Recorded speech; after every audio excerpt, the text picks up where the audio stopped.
오늘 설교 제목은 좀 특이합니다. 결혼과 하나님의 뜻입니다. 우리는 지난주에 아들의 결혼을 준비하는 아버지 아브라함에 대한 공부를 했습니다. 어떻게 자식의 결혼을 준비할 것인가. 오늘은 어떻게 결혼을 시키는 것이 하나님의 뜻인가 라는 주제로 공부를 하겠고요. 다음 주일은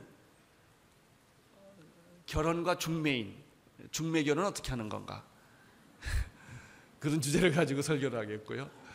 그 다음 주간에는 결혼과 선택, 이 남자를 택해야 되느냐 저 남자를 택해야 되느냐, 여자 이제 결혼 결정을 할 때 어떻게 결정을 해야 되느냐, 아주 특별한 제목을 가지고 3주 시리즈 설교를 합니다. 특별히 혼기를 둔 부모님들, 이 설교가 여러분들의 자녀에게 축복된 결혼을 하게 하는 그런 계기가 되기를 바랍니다.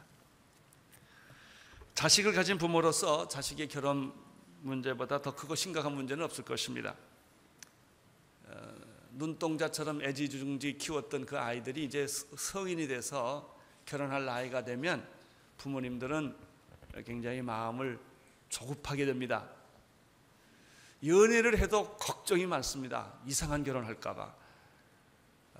그래서 아이들이 연애를 해도 마음이 조급하고 두근거리고, 정년기가 됐는데 연애를 안 해도 걱정입니다. 그게 더 걱정이면 차라리 연애라도 했으면 좋겠다, 그런 생각을 합니다. 아브라함의 경우도 예외는 아니었습니다. 100세에 얻은 약속의 아들 독자 이삭의 결혼 문제에 대해서 그는 심각하지 않을 수 없었어요. 왜냐하면 부인이 먼저 죽었거든요. 남자가 부인이 먼저 죽고 없는데 혼자서 아이를 결혼시켜야 되는 것은 굉장히 힘든 일이고 어려운 일입니다. 아브라함이 그런 일을 지금 당했습니다. 그래서 아브라함은 자기 집에서 살림을 맡고 있었던 충실한 청지기였던 늙은 종에게, 늙었다는 말은 나이가 늙었다는 뜻보다는 지혜가 많다는 뜻입니다. 지혜가 많고 아주 신뢰할 만한 그런 늙은 종에게 아들의 결혼 문제를 위탁하고 내 아들을 위해서 신부를 찾아오라고 이야기를 합니다. 우리는 여기서 자기의 아들의 혼사 문제를 가지고 심각하게 기도하고 준비하고 자기 늙은 종에게 위탁하는 모습을 통해서 우리들의 자녀들을 어떻게 결혼을 시켜야 하며 준비해야 하느냐 하는 지침서 몇 가지를 발견합니다. 첫째는 하나님께서 내 자녀를 위한 결혼의 배우자를 준비시켜 주셨다고 확신하는 일입니다. 아브라함은 하나님이 나를 사랑하셨고 그리고 내 생애를 위한 놀라운 계획을 가지고 계신 것처럼 내 자녀 이삭에게도 하나님은 배우자를 이미 생각하고 계시고 내 자녀를 축복해 준다는 믿음이 있었습니다. 이게 굉장히 중요합니다. 여러분, 자녀를 결혼을 시킬 때 부모가 먼저 가져야 되는 생각은 하나님이 배우자를 예비하셨다고 믿는 겁니다. 여러분, 내 자녀의 배우자는 우연히 아무렇게나 만나지는 게 아닙니다. 우리는 그래서 잘못된 기준을 가지고 있어요. 학벌이라든지 그의 가문이라든지 그의 능력이라든지 그의 직업을 중요하게 생각합니다. 미모라든지 그것을 기준으로 해서 자기의 자녀들의 배우자를 택하려고 하기 때문에 그렇게 많은 실수를 하는 거예요. 아브라함은 어떤 기준을 가지고 있었느냐? 내 자식의 배우자는 하나님이 예비하셨다라는 믿음이 있었습니다.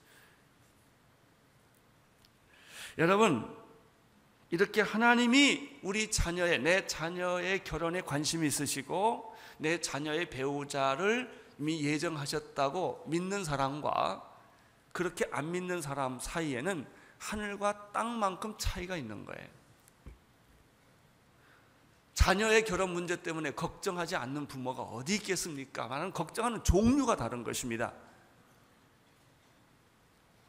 하나님을 신뢰하는 사람에게는 모든 것이 하나님의 섭리요 계획이라고 믿어집니다.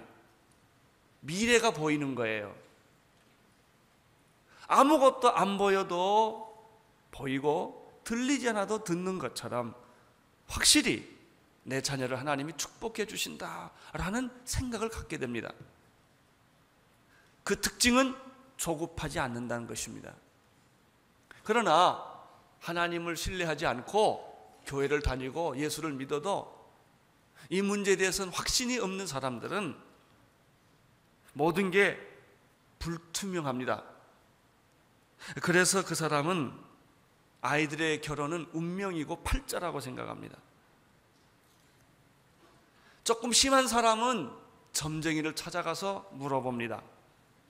사주팔자를 봅니다. 그게 맞아야 된다는 것입니다. 생각해 보십시오. 이름 석자와 사람이 태어난 날과 시를 가지고 한 사람의 운명을 결정하고 배우자를 찾는다는 것은 얼마나 어리석은 일입니까? 그렇게 어리석은 일임에도 그렇게 자꾸 사주팔자를 보고 그렇게 가서 물어보고 하는 것은 불안하기 때문에, 믿음이 없기 때문에 그런 귀신의 소리에 귀를 기울이게 되는 것이죠.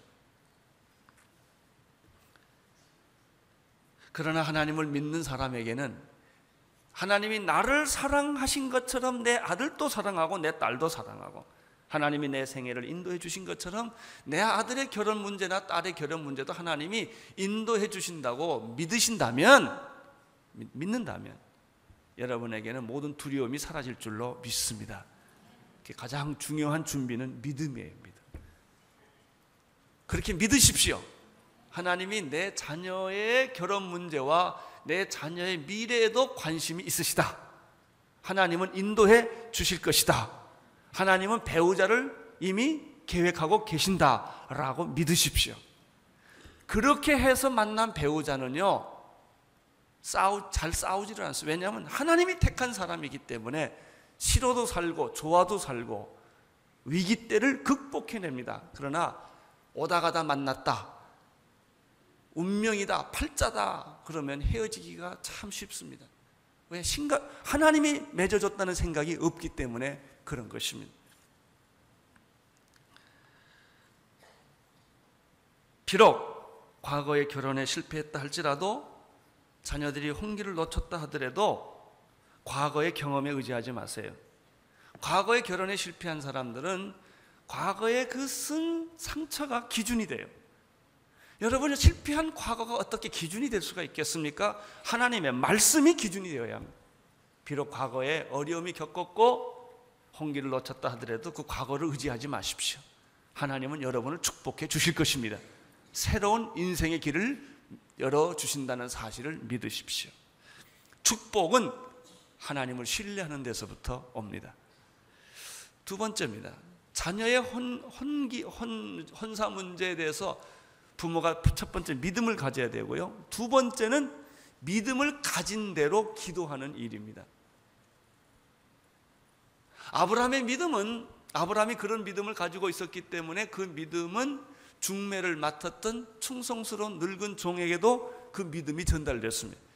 여러분이 믿음을 가지면 아들이 믿음을 갖습니다. 여러분 이렇게 믿어보십시오. 우리 아이들의 혼사 문제는 하나님이 예비해 주신다라고 계속 믿고 있으면요, 그 자식도 그렇게 믿습니다. 여러분이 안 믿으면요, 자식도 잘 안 믿습니다. 아브라함이 믿으니까 아브라함의 종도 그대로 믿었습니다. 미래는 누구든지 가보지 않는 세계입니다. 미래를 가본 사람은 아무도 없어요. 그러나 믿음을 가진 사람은 미래를 가진 사람들입니다. 미래에 대해서 불안하지 않습니다. 10절, 11절을 읽으십시오. 10절, 11절 시작. 이에 종이 그 주인의 약대 중 10피를 취하고 떠났는데 곧 그 주인의 모든 좋은 것을 가지고 떠나 메소포타미아로 가서 나홀의 성에 이르러 그 약대를 성박 우물 곁에 굴렸으니 저녁 때라. 여인들이 물을 길러 나올 때였더라. 여러분, 이 중매를 맡은 늙은 종이 미지의 세계를 향해 가는데 지금 누구를 만날지 아무도 모르는 거예요. 그렇죠. 여러분의 배우자 누군지 모르지요. 그 누가 알겠어요? 근데 아브라함의 종에게 뭐가 있었는지 아세요? 믿음이 있었어요. 미지의 세계를 걸어가는데 아브라함이 준 약대 10마리하고 여러 가지 혼사에 필요한 물건들을 다 챙기고 가는데 여기저기 가는 게 아니에요. 그냥 믿음으로 간 거예요. 이게 중요합니다. 아브라함이 믿음을 가지니까 그 종도 믿음을 갖습니다. 여러분, 자녀들에 대해서 믿음을 가지시길 바랍니다. 하나님이 축복해 주신다, 이렇게 믿으세요. 하나님이 내 자녀의 미래를 축복해 주시고 혼사 문제도 다 계획을 가지고 계신다고 우선 믿는 게 굉장히 중요합니다. 이 종이 그렇게 믿었고, 그렇게 해서 주인 아브라함의 고향에 도착을 해보니까 한 우물가가 있었습니다. 얼마나 피곤하고 지쳤겠습니까? 약대들을 거기서 쉬게 하면서. 그런데 바로 그 저녁 때 도착을 했는데 그때 물길로 여자들이 나오는 거예요. 물은 낮에 길로 다니지 않습니다. 너무 더우니까. 해가 지면 여자들이 물길로 오는 걸 보면서 이 늙은 종이 그 여자들을 보면서 기도하기 시작한 거예요. 자, 우리는 여기서 중요한 열쇠 두 번째를 발휘합니다. 먼저 믿음을 가지십시오. 두 번째는 믿음을 가진 대로 뭐하라? 기도하라. 아브라함은 늙은 종을 중매장이로 보내고 난 다음에 얼마나 기도하고 있었겠습니까? 뒤에서 이 늙은 종도 주인의 며느리감을 찾는데 기도하면서 찾았다는 게 중요합니다. 여러분들 걱정하지 말고 기도하십시오. 생각 너무 많이 하지 말고 기도하십시오. 생각과 기도는 차이가 있어요. 생각하면 내가 움직이고 기도하면 하나님이 움직이세요. 염려 대신에 기도하십시오. 이 늙은 종은 기도하기 시작을 합니다. 12절을 보십시오. 12절 시작. 우리 주인 아브라함의 하나님 여호와여, 원컨대 오늘날 나로 순정하게 만나게 하사 나의 주인 아브라함에게 은혜를 베풀어 주소서. 그렇습니다. 부모님들이 자녀들을 위해서 해줄 수 있는 것은 혼숫감 준비하는 게 아닙니다. 참 어리석은 부모들 많습니다. 자녀들 결혼 문제 놓으면요, 덜 중요한 것을 열심히 준비해요. 중요한 건 안 하고. 그래, 뭐 아파트를 준비한다, 뭐 자동차를 준비한다, 뭐 살림살이 준비한다, 이런 하드웨어를 많이 준비합니다. 그건 나중에 해도 돼요. 직구하는 건요, 결혼 결정하고 나서 해도 상관이 없는 거예요. 제일 중요한 건요, 사람 구하는 게 중요합니다. 제일 중요한 것은 기도하는 것입니다. 기도하는 것. 늙은 종이 이렇게 기도합니다. 지금 내가 아브라함의 명을 받들어 여기까지 왔는데 하나님 아버지, 내 자녀의 배우자를 하나님이 결정해 주십시오. 그 여자를 내가 만나지 않게 해주시고 하나님이 만나게 해 주십시오. 이런 기도를 했어요. 여러분, 그렇게 기도하시오. 결혼 정년기에 계시는 여러분, 또 결혼 정년기에 두신 부모님들, 그렇게 기도하세요. 내가 찾지 말고 하나님이 찾게 해 주십시오. 그럼 가만 앉아 있으면 갖다 주느냐? 안 그래요. 내가 열심히 찾아야 돼요. 찾는 건 내가 찾는데 발견하게 하신 분은 하나님이세요. 그래서 이 늙은 종은 기도하면서 사람을 보는 거예요. 이렇게 기도합니다. 하나님, 오늘 나로 하여금 여자를 만나는 일이 어렵지 않게 해주십시오. 순적히 만나게 해주십시오. 이런 기도를 합니다. 이게 참 중요한 기도입니다. 어떤 일은요, 자꾸 꼬이는 일이 있어요. 될 듯 될 듯 하면서 안 되고요, 나중에 헤어집니다. 여러분, 100명을 만나서도 한 명을 못 고르는 것보다도 한 명 만나서 한 명 고르는 게 낫습니다. 수고하고 힘들게 한다고 되는 게 아니에요. 하나님의 특별한 섭리가 있어야 돼요. 그래서 이걸 왜 기도한 거예요? 하나님, 이 일은 쉽게 되게 해 주십시오. 여러분의 비즈니스도 다 은혜 가운데 되시고 쉽게 되기를 축원합니다. 여러분, 사람 찾는 것도요, 이 하나님의 특별한 은혜가 있어야 돼요. 은혜. 이거 쉽게 되게 해 주십시오. 이 늙은 종이 너무 겁이 많이 났던가 봐요. 이거 내가 다 하려니까 너무 힘드니까 하나님 좀 도와주세요. 그리고 내가 쉽게 순전히 아주 문제없이 내 주인의 며느리감을 고르게 해 주십시오. 사랑하는 성도 여러분, 기도는 기적을 몰고 온다는 사실을 믿으십시오. 기도는 하나님의 뜻과 하나님의 계획을 성취하게 하는 방법입니다. 이제 이 늙은 종에게 하나님의 계획이 보이기 시작하고 또 하나님의 섭리가 나타나기 시작을 합니다. 하나님, 쉽게 이 문제가 풀리게 도와주세요. 쉽게 풀리게 도와주세요. 세 번째 지침이 하나 있습니다. 이것은 12절 제일 끝부분에 기록되어 있습니다. 나중에 뭐라고 기도하죠? 나의 주인 아브라함에게 은혜를 베풀어 주십시오. 첫째는 자기 자녀에 대한 결혼 문제에 대해서 믿음이 필요하고, 두 번째는 믿음대로 뭐 해야 돼요? 기도하는 게 필요하고, 세 번째는 은혜를 강구하는 것이 필요합니다. 은혜를 베풀어 주십시오. 결혼은 율법이 아니고 은혜입니다. 나의 노력과 나의 대가와 나의 수고 때문에 결혼의 열매가 맺어지는 것이 아닙니다. 그렇게 보여지지요. 이렇게 사람들은 말합니다. 10번 찍어가서 안 넘어가는 나무가 있느냐? 안 넘어가는 나무도 있어요. 여러분, 10번 찍어서 넘어지게 하는 게 아니고 하나님의 은혜 때문에 배우자는 찾아지는 것입니다. 하나님의 은혜로 이루어지는 것은 아름답습니다. 자연스럽습니다. 쉽습니다. 인간이 노력해서 해지는 것은 인위적이고 어렵고 고통스럽고 상처가 있습니다. 결혼의 배우자를 주시는 것은 하나님의 은혜입니다. 그래서 아브라함의 종은 이렇게 기도합니다. 첫째는 일이 순탄하게 이루어지게 해주시고, 두 번째는 은혜를 베풀어 주십시오. 그래서 이렇게 생각하셔야 됩니다. 배우자는 하나님의 은혜의 선물이다 하는 거예요. 빨리 여러분 옆에 분에게, 결혼하는 사람은 할 필요 없고, 부부가 혹시 앉아있으면 당신은 하나님의 은혜입니다 이렇게 빨리 말해보세요. 당신은 하나님의 은혜입니다. 이렇게 말하지 마세요. 당신은 나 때문에 구원받았어. 이렇게 말하는 사람은 율법적인 사람입니다. 반대로 이렇게 말해, 내가 당신 때문에 구원을 받았어. 내가 당신하고 결혼하지 않았다면 내가 내 인생을 얼마나 방황하고 살았겠어. 고맙소. 이렇게 말을 해야 합니다. 여러분, 진짜 좋은 것은 다 공짜입니다. 진짜 좋은 것은 너무 좋기 때문에 값으로 계산할 수 없을 뿐이죠. 값이 싸서 공짜가 아니라 값을 계산할 수 없기 때문에 공짜입니다. 그것이 구원입니다.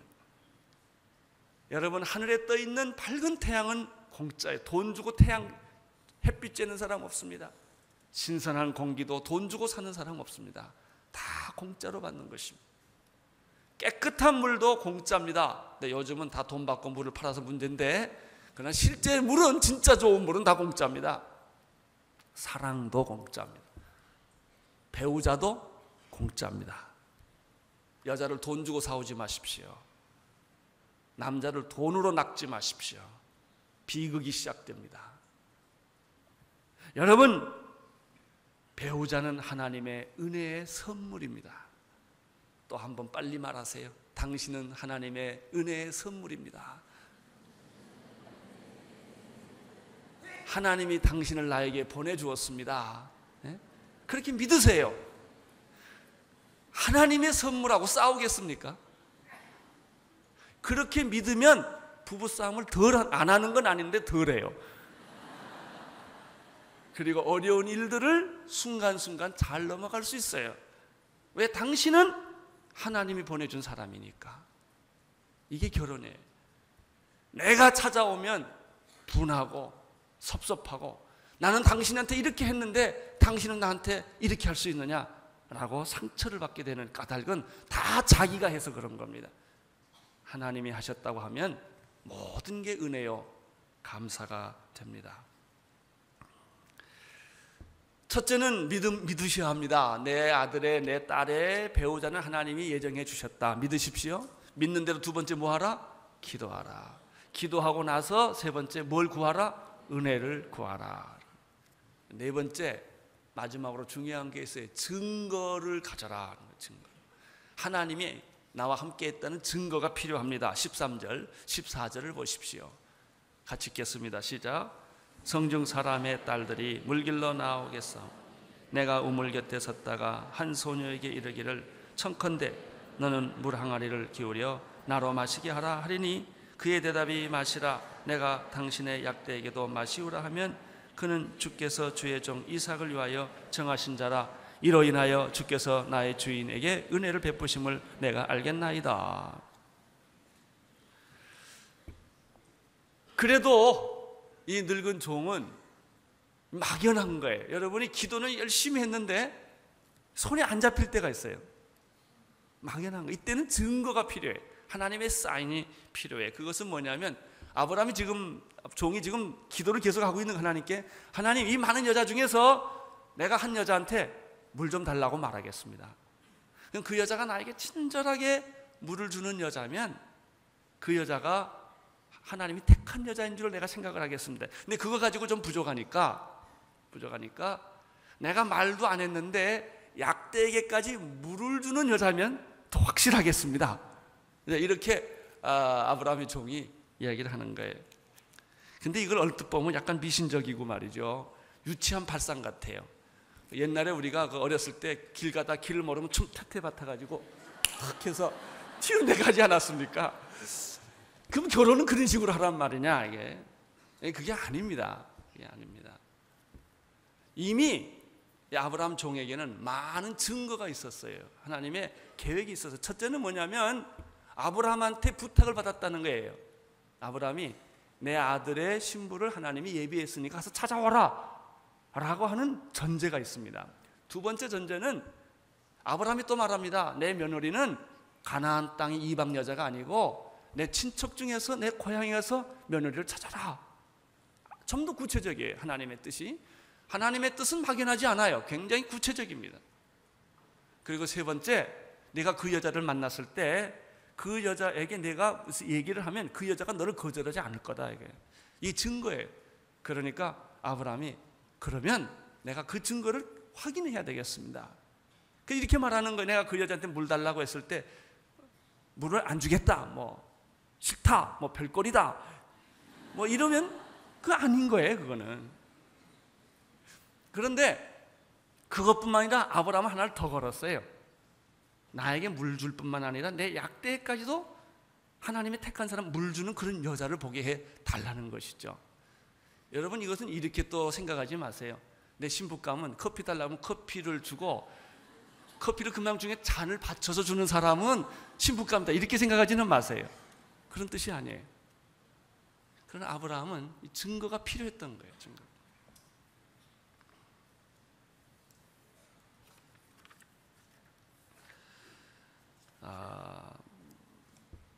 이렇게 생각을 아브라함의 종이 하고 기도를 했는데 15절, 16절, 17절을 연속해서 읽으십시오. 시작.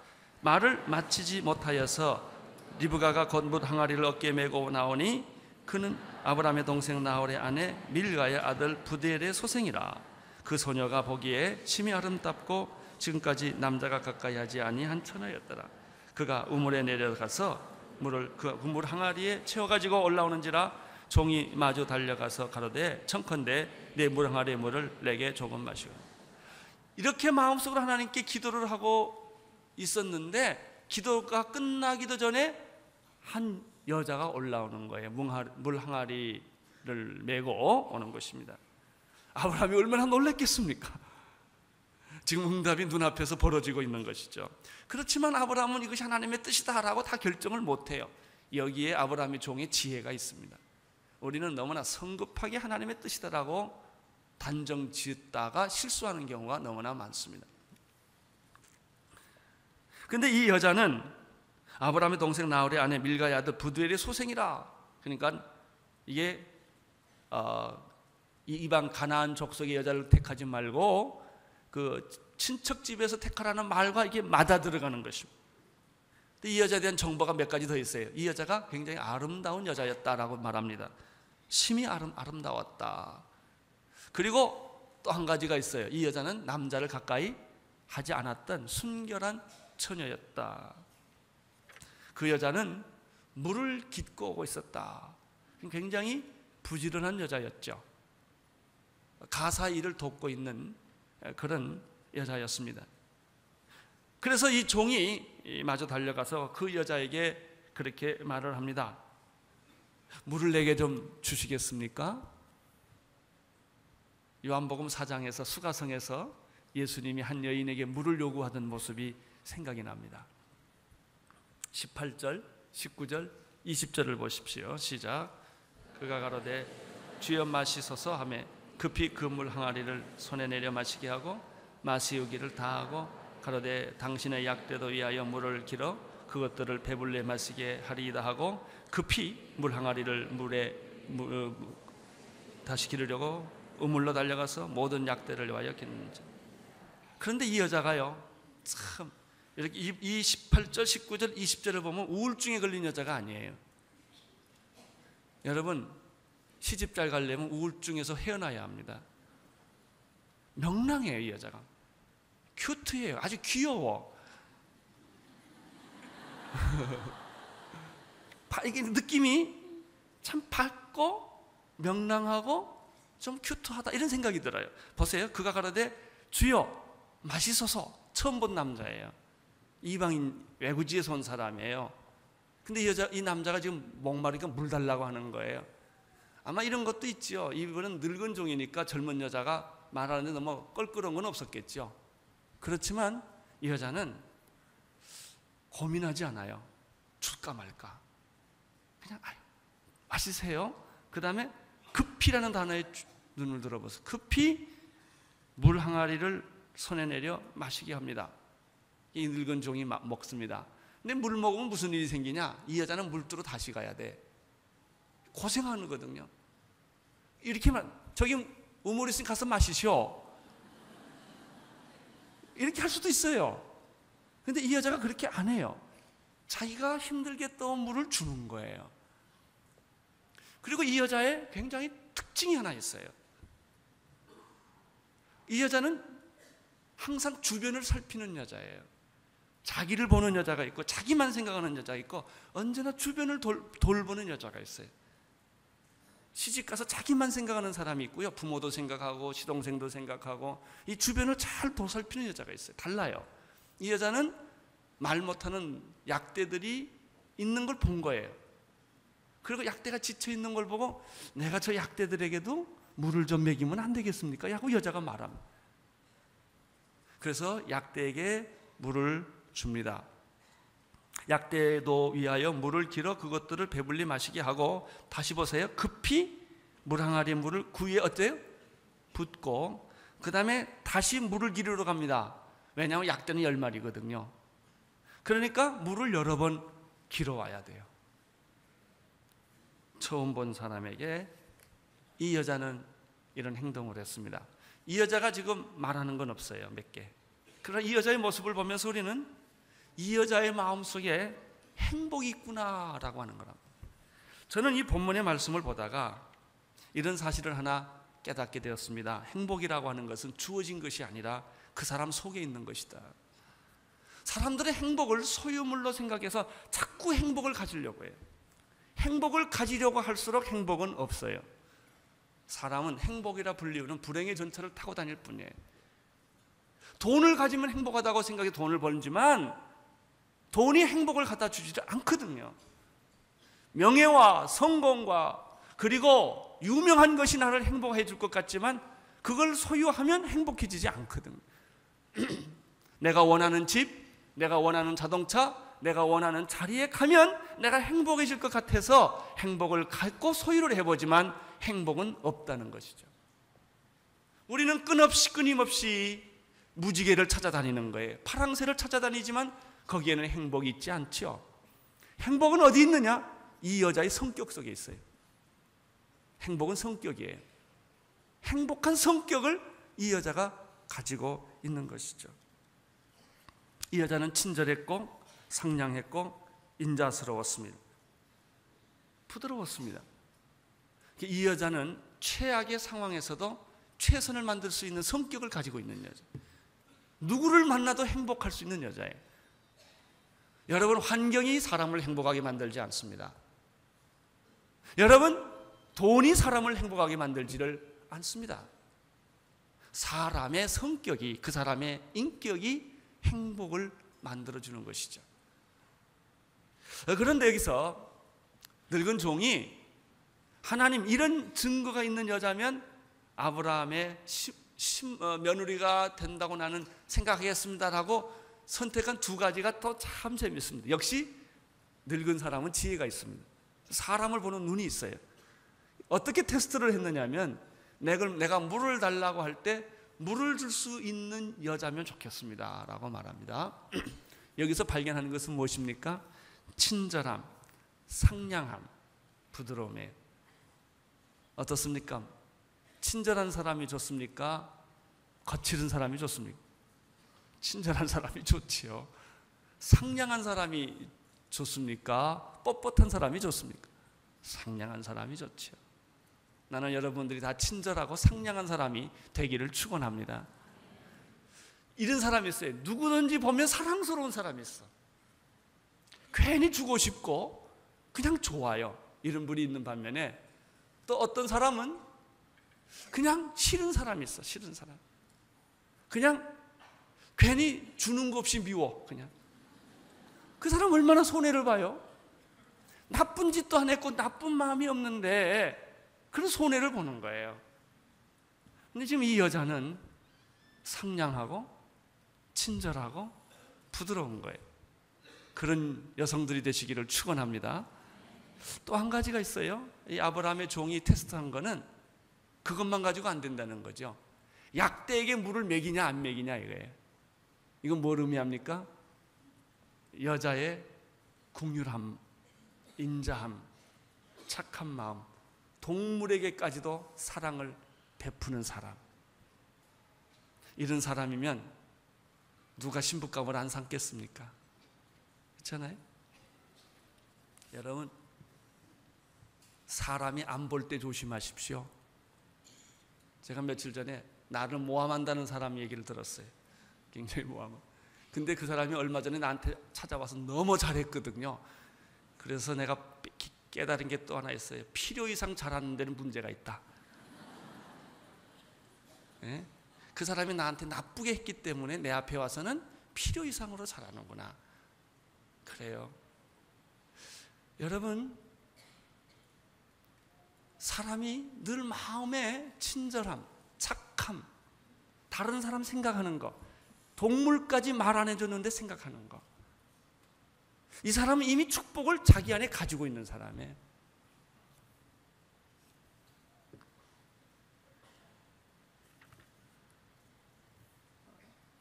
18절, 19절, 20절을 다시 한번 보시겠습니다. 시작.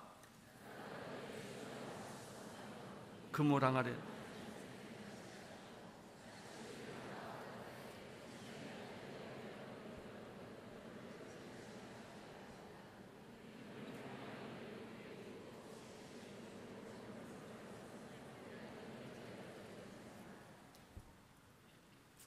이 여자를 보고 늙은 종은 눈을 크게 뜨기 시작합니다. 그리고 그 여자를 천천히 보기 시작합니다.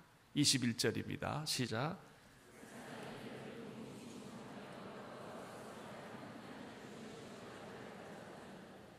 하나님이 여러분을 보고 있다는 사실 아십니까? 이 늙은 종이 그 여자를 보고 있어요. 그러나 아직까지 이 늙은 종은 그 여자에게 신부감을 구하러 왔다는 말을 하지 않습니다. 그냥 그 여자를 보고 있을 뿐입니다. 누군가 당신을 보고 있습니다. 하나님이 여러분을 보고 있습니다. 여러분, 평소에 사람들이 안 볼 때 모르는 사람에게 친절하게 하십시오. 상냥하게 하십시오. 물을 떠드리십시오. 그 사람이 끌고 온 개까지 물을 먹이십시오. 그러면 축복이 옵니다. 얼마나 아름답습니까? 근데 이것은 하는 척 하는 게 아니에요. 이 여자의 마음속에 그런 마음이 있는 거예요. 축복은 당신의 성격이에요.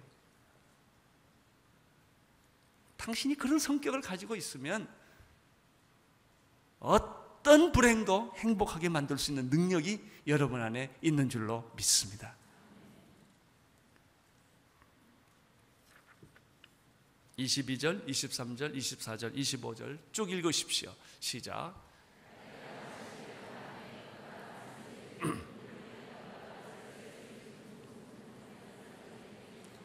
내가 네 딸이냐? 청컨대 내게 거하라. 내 부친의 집에 우리 유숙할 곳이 있느냐? 그 자자가 그에게 이르되 나는 밀가인 나홀에게서 낳은 아들 브드엘의 딸이니이다. 또 가라되 우리에게 집과 보리가 족한즉 유숙할 곳이. 이 여자에게 이 아브람 종이 5.7g짜리 금고리 하나 하고요 100g이 좀 넘는 금팔찌 한 쌍을 줍니다. 그리고 또 보는 거예요. 이렇게 딱. 그리고 말합니다. 오늘 밤 우리가 유숙할 곳을 좀 찾는데 그게 가능하겠소? 그랬더니 이 여자가 말합니다. 이 약대들이 먹을 수 있는 집과 보리가 우리 집에 많이 있는데 우리 집에 오면 우리 부모님들이 거절하지 않을 거예요. 안 될 수도 있지만 이 여자가 얼마나 긍정적입니까? 우리는 말이죠, 이웃에게 말이죠, 금 굽고 살잖아요. 얘네는 담도 치고, 담도 친 게 안 돼가지고 사이다병 깨가지고 거기다 꼽아갔어. 못 들어오게. 23층 고층 아파트에도 철상을 다 해야 사는 세상이에요. 얼마나 참 아름답고 행복한 사회 그런 것입니까? 저희 집에 오십시오. 유숙할 것이 있을 것입니다. 이미 마음이 열려진 사람들, 이런 사회입니다. 아브라함은 그 말을 듣자마자 마음속에 생각을 합니다. 그래, 이 여자구나. 확정을 합니다. 이 여자구나. 그래도 아브라함은 말하지 않습니다. 이게 지혜입니다. 여러분, 하나님의 뜻이라고 알지만, 하나님의 뜻이라고 확신하지만 조금 더 기다리는 거예요. 말을 더디하는 것입니다. 26절, 27절 읽어주십시오. 시작. 이에 그 사람이 머리를 숙여 여호와께 경배하고 가로되 나의 주인 하나님 아브라함의 하나님 여호와를 찬송하나이다. 나의 주인에게 주의 인자하심 성실히 끊이지 아니하셨사오니 여호와께서 길에서 나를 인도하사 내 주인의 동생 집에 이르게 하셨습니다. 여러분이 하나님의 뜻을 확인한 이 늙은 종은 사람에게 이것을 이야기하기 전에 먼저 누구에게 감사합니까? 하나님께. 우리는 좋은 일 생기면 먼저 사람한테 얘기하고 그 다음에 하나님께 와서 얘기해요. 고맙다고. 그 다음에 감사한금 낼까 말까 또 한참 생각하다가 일주일 지나가고. 이 늙은 종은 그 즉시 제일 먼저 하나님께 보고를 합니다. 하나님 감사해요. 하나님 응답 주셨어요. 그러면 그렇게 알겠어요. 그렇게 하고 나서 사람에게 얘기한다. 나는 여러분의 자녀의 결혼에 축복이 있기를 바랍니다. 비록 과거의 결혼에 실패가 있다 할지라도 과거의 실패 경험이 여러분의 인생의 기준이 되지 않게 되기를 바랍니다. 지금 이 순간부터라도 하나님은 내 인생에 새로운 길을 열어주신다. 그렇게 믿으십시오. 그리고 믿는 대로 기도하십시오. 그리고 은혜를 갈구하십시오.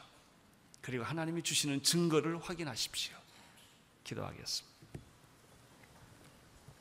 하나님 아버지, 우리 자녀들의 혼사 문제에 있어서 우리에게 좀 더 지혜를 주시고 믿음도 주시고 기도도 하게 하시고 은혜도 받게 하시고 증거도 갖게 하여 주옵소서.